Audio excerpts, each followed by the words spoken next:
Hi, Jim here, and you're listening to the Honest Filmmaker podcast, career advice from people in the business. This week, I'm talking to producer Isen Robbins. Isen co-founded Intrinsic Value Films with Aimee Schoof and has produced over 40 films, premiering 10 of those at the Sundance Film Festival. He's worked in international sales, attending all major markets, and regularly lectures on film finance and production.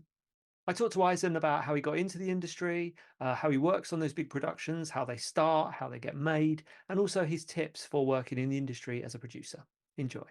Did you study? Did you go to uni? How did you kind of start your career off? I was at the College of Staten Island, my local community school, and a man named Buddy Giovanazzo, who works out of Germany now, makes mostly horror films. I took a film elective. He put a Super 8 camera in my hand. There was this thing called Super 8. It was a film format a long time ago. I held it. It was like, this thing, I just didn't know people made movies, right? Like, it just didn't occur to me that people made movies. And it was like a hammer, right? To me, it was a hammer. I'm like, oh, it's a tool. It's a hammer. We can build something. It's a construction job, right? And so from that, I'm sort of middle class, not exactly, but mostly middle class. And so from that perspective, it just sort of hit me that there are human beings who make movies. Now, I wrote the sophomore, junior, and to some degree senior high school plays. I was an amateur actor, just fooling around, having a great time. So in my youth, I was Rocky in the local Rocky Horror Picture Shows. That was really fun. So that all said, I enjoyed that, but never did it occur to me that that would be a career choice. And that day, when I realized you built these things, and it was powerful, um, I was hooked. And like it all, I mean, there were breadcrumbs leading up to that for sure. So then there I am in university, flipping my major, um, from psychology, I guess is where I was heading. And I will tell you that the abnormal psych classes I took have been incredibly useful Right. in filmmaking. So unbelievably useful. Um, I flipped my major pretty much that week, right, to film theory and history. Um, I got a master's degree. I just stayed in college for a long time. Mm. Uh, there were little moments you don't know. There were moments where I applied to NYU, got into NYU, was at NYU, and was just like, oh, I don't, I don't think I'm a writer director. I really can't sit still, right? Like maybe if I had discovered Ritalin, I would have been fine, but I did not. Um, and directing made me very paranoid. I did not enjoy it, right? Mm. Like although I have a strong visual sensibility and an understanding of narrative to some degree, directing made me crazy. Now, at that point in university, there were very few, if not none, producing programs. So what the hell am I? So there I am at NYU, surrounded by people who are super creative, and I'm pretty creative, right? Like I can run with them. And frankly, I do remember a bunch of them just kept stealing my ideas. Um, like, like there was something I was generating that was interesting, yet I didn't have the follow through. I didn't have the um, will or talent to be that creature. Hard to say, right? Like paths untraveled. Um, I dropped out again of that school. I ran to the careers of my parents, which was physics. I realized I hated that. I came back to the College of Staten Island. They gave me access to the equipment room. And then I started showing up at every film school. There were people at the school, there were teachers at the School of Visual Arts who thought I went to school there because I was on their shorts so much. And so and that became my real education. Like I could show Mm. up with cameras, don't tell CUNY, Mhm. and to your shoot. And that got me in the door on a lot of student film shoots. that point I began production designing, Mm. right? Like, so I was sort of heading into that section of it. And I'm a good set dresser, right? I'm fast with a drill. I am like good at that, but I can't really draw. And I'm a pretty good sculptural creature. Mm. But so I did about 6 low budget features, but it began on a film set in NYU. He said he really liked my terrible shorts and the production, particularly the production design in them. So I showed up on his set. I watched the producer do their job, and I was watching him work. And I was like, that guy is so bad at this. He's so terrible. I can do that job 1 million times better than he is. Mm. It was so incredibly stressful. Even thinking about it, my blood pressure goes up. But we got into Toronto, we got into Venice. Good Machine, which became Focus, produced it with me. Mm. I started shooting without enough money to finish week one's crew payroll, right? Like not even everybody's payroll. It was so irresponsible. By the end of week one, we had enough money to finish week one. By the end of week two, we had enough money. Middle of week two, we had enough to get some payroll. And like week two, um, a slight slow play. I was very honest with people. By the beginning of week three, we had all the money needed to finish the film. Yeah. Ted Hope, James Seamus, mighty, mighty men come in and save us, right? Like, so we get saved as part of a development deal for the director's next film, which never, Mm. that another next film eventually happens. But Hillary was one of my dear friends, is one of my dear friends. So and so that is kind of my origin. And so then I was in, and I Yeah. suddenly, like out of the blue, had 2 films that had 1 film at major festivals. My next film and the film after that get into Sundance. Mm. It's like, it's a miracle, right? It's a I miracle. didn't know it was a miracle, right? I just was like, oh, you make a movie and it gets into a major film festival. This is so cool. Yeah.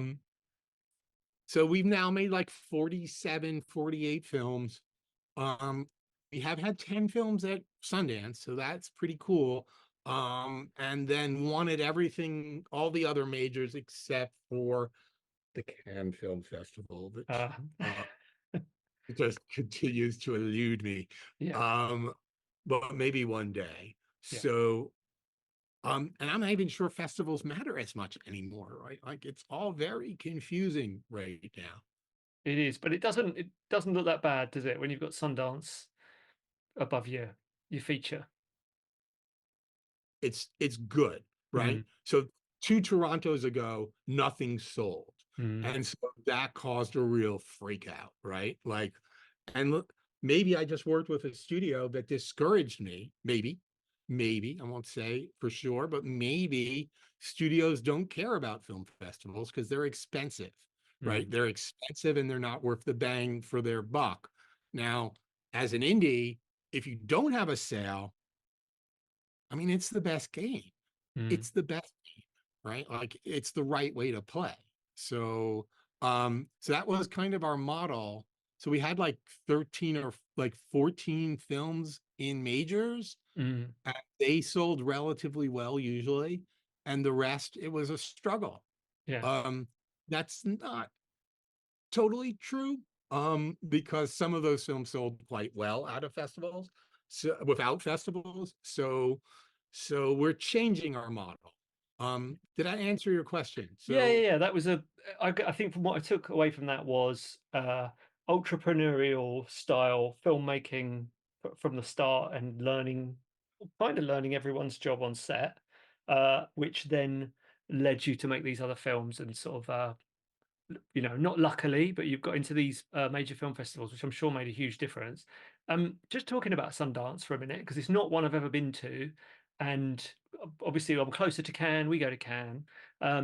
What is that festival like? And is it a case of you get your film in, you screen it, and then people come and talk to you afterwards, or are you booking meetings before you get there? How does it work? well, okay. So like but now I have weaknesses, Jim. Mm. I just have weaknesses. Like I don't book a lot of meetings at Yeah. those things, right? I just don't. I'm like, I'm just going to sound terrible, but it's very important to me to be on every list at Mm, Sundance. mm, Even if I'm not going to your party, it's yeah. very, I do not, I'm probably over this, but that is my thing. I was at every event that I could get to. Um, and you could try my name. So if you're at Sundance, just try my name at the door. Right? Like It it might might work. work. Yeah.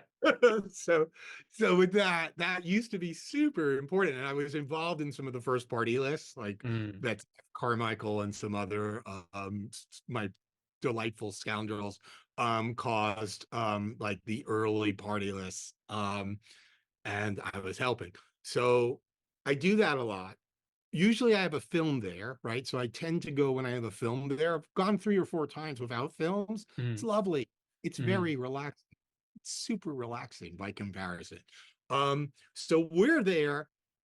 Like when I'm there, I'm usually like wrangling talent, trying to get them into interviews. I'm trying to get, so like when you have a film there, it's just different. I am trying to, I watch one movie.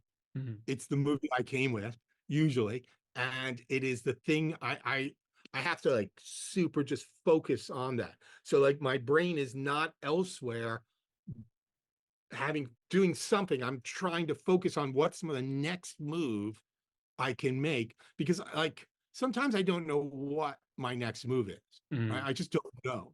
And like I wait and I think and I try and I make phone calls, and then like all of a sudden at the last second there is a move. So at Sundance, I'm leaving the space open for that move.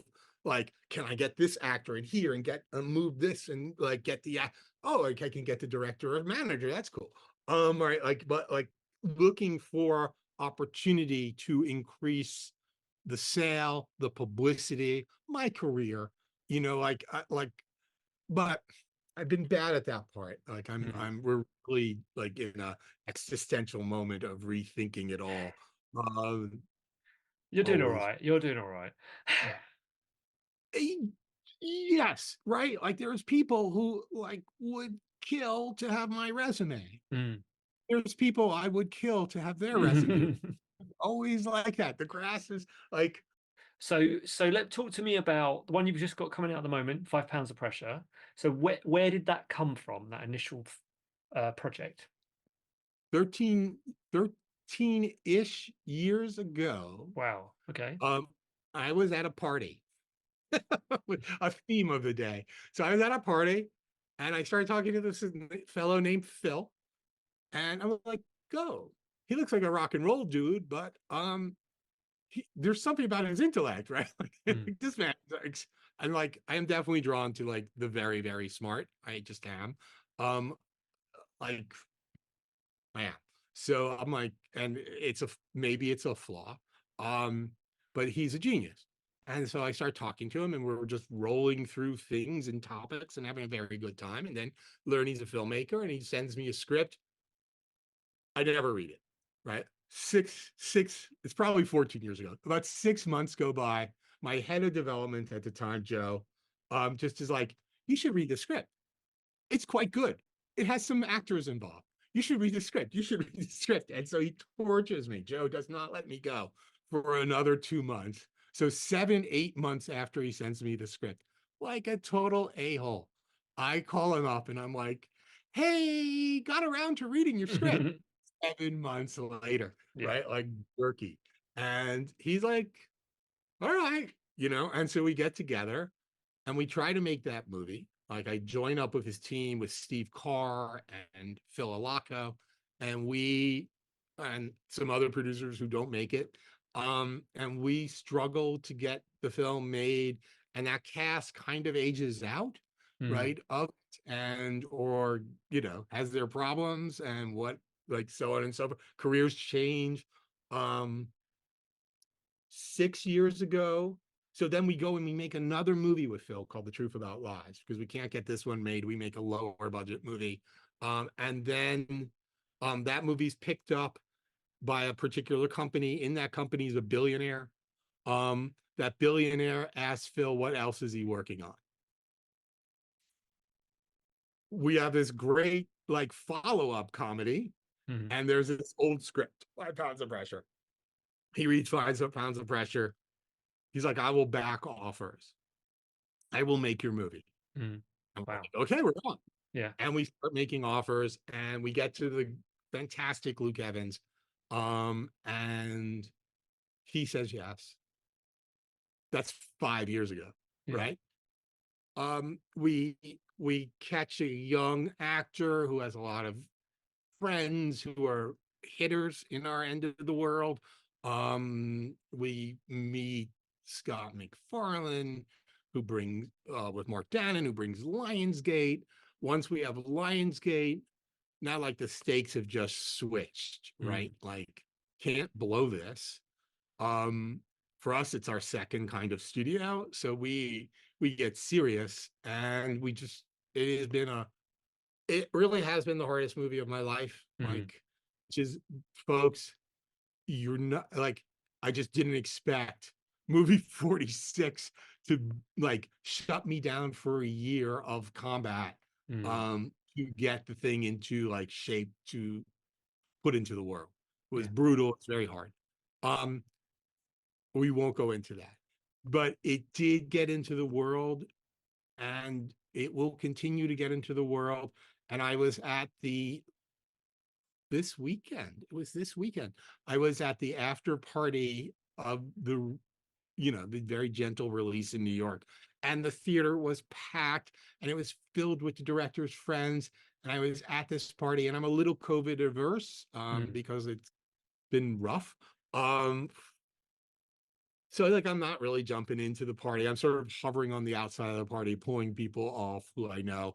And it's nice. And I see the director, and he's surrounded by people he loves and people who love his movie. And he has a big, giant smile on his face. And I like, I wave, but no one sees me. I just put my hand up, and I walk out the door, and I close the door behind me, and I say, next. and and it was so satisfying. Mm. um so to me, I think I kind of do it a little bit for them, Yeah. right? Like, I'm a director addict, like an enabler, an art enabler. Yeah. I like being next to this creative fire of these geniuses. We're getting pickier. Mm. um Phil is the nicest person with talent I have met. Mm. Not to say I haven't met other nice people with talent, Yeah. but he is exceptionally nice human and gives a shit about other people. And so, in a real way. And so much so, you follow him because he's such a good person and you want to help him. Right. And Yeah. it's an interesting way of running the ship. Yeah. Does it so it sounds like these projects are exciting and you're into them. Where does the sort of business head come in? Does it come in? Is it always talent first, project first, or are you constantly having to figure out, is this actually we're going to be able to sell this, or how does that work? Yeah, we're changing because oh, this movie can't be sold? Really? Oh yeah, it can't be made? I'm gonna make it. God, Mm. like, I'm the underdog boy, right? Yeah. I will. We were so anti-macho, we became macho. Mm. We were so uh, challenged for a long time. I mean, 20 plus years. Mm. That was like, yeah, oh, no one can make this. I can make it. Oh, like super producer A, B, and C have failed on this. Let me pick that up and get it made. Yeah. I am not so sure that boy was so clever, right? Like, with that, I mean, I love a good brawl, but Mm. um it's like, my decisions have been very hard decisions. Like, they have not made the path easy. Now I have no clue. But so we really are assessing stuff. Like, Yeah. earlier today in Los Angeles, a meeting happened, and it's nice script, and there's money, and we're gonna pass, Mm. right? Because we don't need to make that movie. Yeah. And so, like, I used to say things like, like you emailed me, what are your mottos, right? Mm. Like, and so mottos used to be multiple attacks, multiple targets, Yeah. and firm intention, loose direction, right? Like, so that philosophy, quasi-Buddhist, was, the door opens, you go through the door, right? Like I have this vision of the end of the goal. But when you keep going through doors, I'm changing my motto, I think. Like we're going Mm. to use to just go firm intention. Yeah. We're dropping the second sentence, right? Yeah. So, but it took a long time for me to get there. I'm a slow learner. I mean, you've worked with a lot of these big name actors now. Do you ever get starstruck with anyone? It always surprises me who messes me up, right? Yeah. Because starstruck is bad, Mm. right? Like we're colleagues. We got to work together. Yeah. Like, holy crap, she needs peanut butter jelly sandwiches in the middle of the night, and the crew keeps eating them, right? Mm. Like you just have to have rapport. You have to find a way in. Like they're just people. They're Mm. just people. But then they're they're coddled, and like their heads get messed up, and just the nature of what they do is dangerous, like psychologically. They become other people. It's tough. They get, and like fame is insane, right? Mm. It's just absolutely insane. Like we worked with Winona Ryder. It was the most crazy thing I've ever seen. And I've worked with a lot of famous people, and she wasn't back in quite at that point. The paparazzi tortured her. It was Mm. like, I mean, I almost hurt people. Like I was so mad at them. They were attacking my actor. You can't actually you're not allowed to throw them to the ground. So with that said, but they really are horrible, right? Like Yeah. horrible. Not all of them. I mean, in England, incidentally, the paparazzi was always there, and we became buddies. Yeah. And it was fine, and they weren't mean. In New Mm. York, they were like savage. Yeah. Um, Trying to get her to cry, trying to get like messing my set. Like, why are you attacking my actor? She's acting. Yeah. Like, please go away. We're working here. So, who throws me off? So I worked with Molly Ringwald. Like, it's strange who gets you, right? Yeah. Like, and I'm like, oh my God, it's Molly Ringwald, right? Like, it just caught me off guard, totally caught me off guard. But eventually we got to really cool. I can't like, she is super down to earth and super cool, like in a way, like so few are like so down to earth and cool. Mm. Um, and there was a moment where I knew, as I always knew, but now I knew for sure that I was in the school over, but I was in the Breakfast Club. Like I Right. was in like I am like of the same world. Yeah. And we worked with Ali Sheedy too. And I have to admit, like I like so for some reason the cast of the Breakfast Club just throws me. Yeah. Um, um, I walked into Harvey Keitel and he threw me, right? Like, but then like I loved hanging out with Danny Glover. Ron Perlman, I loved hanging out with Ron Mm. Perlman. Mark Ruffalo is the sweetest guy on the planet. Zoe Saldana is amazing, right? Like, we Chris, so many, like there's so many fun people that I've worked with. Like it's been great. Like Yeah. it's one of the perks of our business. It's hanging out with them. Rory Culkin, is a delight. Uh, Repeat you. I'm just using him in everything I can because he's such a secret weapon. Not such a secret anymore, but Yeah. that guy can act. We, I, I have found like I really have enjoyed most of them. Like Gina Davis, I was a little starstruck by Gina Davis, Mm. and we became a little bit like friends-ish, right? Yeah. Friendly. So sure, as a kid from Staten Island to be on a film set, I brought my niece to meet. I brought my niece, who's like a young, like 13-year-old actress in plays, and I brought her to a set where Brooke Shields was and all these other actors who she knew better than I Mm. knew, Mm. all of them. And her eyes lit up and I tasted it, right? Like Mm. I was like, oh, that first taste, she's now hooked. I've ruined her life, right? Um, and I started to cry. I really did. Right? I could tear up like just that, like her vision of them. For me, Mm, like sometimes they're just like, I've got to manipulate them. I've got to mm, move them around. I've got to get the dude out of the trailer onto the set. The guy who everyone says is a nightmare, I have to make sure he's not a nightmare, yeah, right? I have to mitigate it. And I abnormal psych classes, back to the early part of this lesson, really useful, yeah, super useful. And it's been fun. I've had a lot of fun playing with them. Um, uh, Ethan Hawke is like a burning fire to be around in like such a good way, yeah. right? Like, so, like you get energy from them and then they're gone. But Mm, so for a brief moment, like that moment Mark Ruffalo is in your life, he is like, he's so present, like yeah. he's so with you, he's so like, I can't even pretend to be that like connected with a human being. He's Yeah. so there, sharing his innermost secrets and like life and heart, and it's just all there. And Mm, then he's gone. Swoosh, they get swept away. yeah. um so I've always kept my relationship with actors super professional, um and like for that purposes, right? Mm. Occasionally like light friendships begin and pass. I hope you enjoyed this week's episode.